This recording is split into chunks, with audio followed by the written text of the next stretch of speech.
Welcome to Janani catering. இன்றைக்கி கூழ் வடகம் போடுறது எப்படின்றத பார்ப்போம். ஒரு அகந்த பாத்திரத்தில் அரை இது தண்ணி வச்சுருக்கேன்.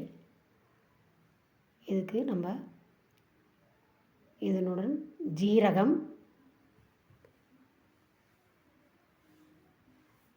பெருங்காயம்,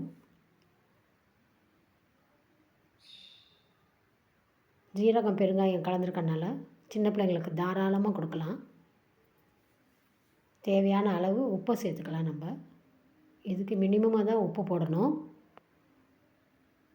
உப்பு அதிகமாகிடுச்சுன்னா கூழ் வடகம் சாப்பிட முடியாது. நான் மாவெல்லாம் அரைச்சி ஊற்றலை, திரித்து தான் வச்சுருக்கேன். இது நல்லா கொதிக்கட்டும்.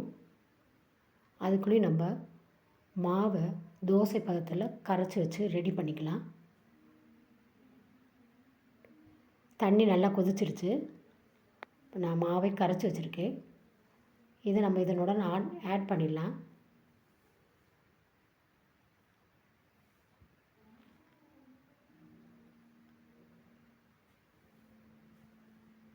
இன்னும் 2 டம்ளர் தண்ணி சேர்த்துக்கலாம். இது மாதிரி கட்டையை வச்சு நம்ம கிண்டும் போது அடி பிடிக்காமல் வரும். ஒன்று போல் மாவை ஊற்றினோன்னே கிண்டிக்கிட்டே இருக்கணும், இல்லைன்னா அடி பிடிச்சிரும், கட்டி விழுந்துடும். நல்லா ஒன்று போல் கூழ் காய்ச்சுற மாதிரி தான் நம்ம ஒன்று போல் மாவு வேகிற வரைக்கும் கிண்டணும். நம்ம வச்சுருக்க தண்ணி கொதிக்கிறதுக்கு 20 நிமிஷம், மாவை ஊற்றி 20 நிமிஷம். ஒரு கூழ் வடகம் தயார் பண்ணுறதுக்கு அரை மணி நேரம் ஆகிடும்.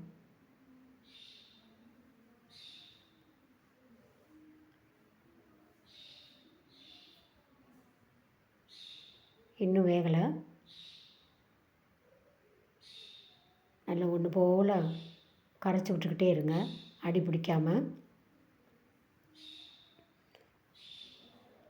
ஜீரகம் பாருங்கள், அதிகமாக சேர்த்துருக்கேன். அதுதான் இதனுடைய டேஸ்ட்டே.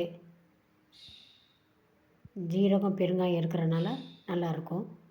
சம்மர் சீசனில் தான் இதெல்லாம் தயார் பண்ணி நம்ம வச்சுக்க முடியும்.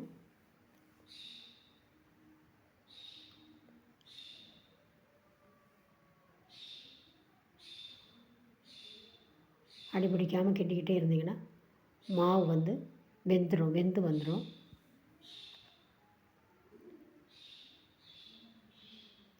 தேவையான அளவு தயார் பண்ணி வச்சுக்கிட்டோம்னா ஒரு சாம்பார் வச்சு கூழ் வடகம் வறுத்தா கூட போதும், ரசம் வச்சு கூழ் வடகம் வறுத்தா கூட போதும். பிள்ளைங்க விரும்பி சாப்பிட்ருவாங்க. அடி பிடிக்காமல் கிண்டிக்கிட்டு இருக்கணும். ரேஷன் கடை சேரியை தான் அலசி ஒன்று போல் விரிச்சிருக்கேன்.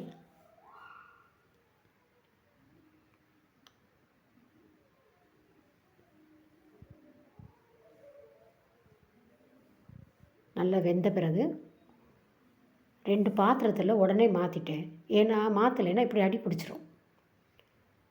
அதனால் உடனே இறக்குனதோட 2 பாத்திரத்தில் மாற்றிடும், நல்லா அடி பிடிச்சிரும்.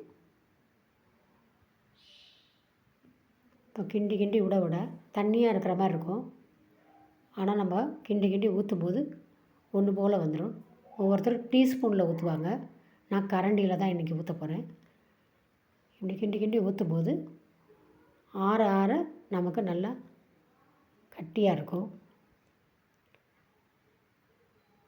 ஒரு 5 மணி வரைக்கும், சம்மர் சீசன்னால் 5 மணி வரைக்கும் வெயில் இருந்தாலே போதும், நல்லா காஞ்சிரும். நல்லா தண்ணி தொளித்து எடுத்துட வேண்டிதான். எடுத்து மறுநாள் வெயிலில் காய வைக்கலாம்.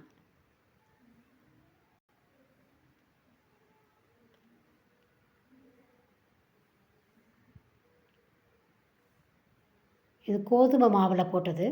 இது கோதுமை மாவில் அதே மெத்தடில் தான் கூழ் வடகம் போட்டிருக்கேன். அரிசி வடகத்தை காட்டிலும் கோதுமை மாவில் செஞ்சது டேஸ்ட்டாக இருக்கும்.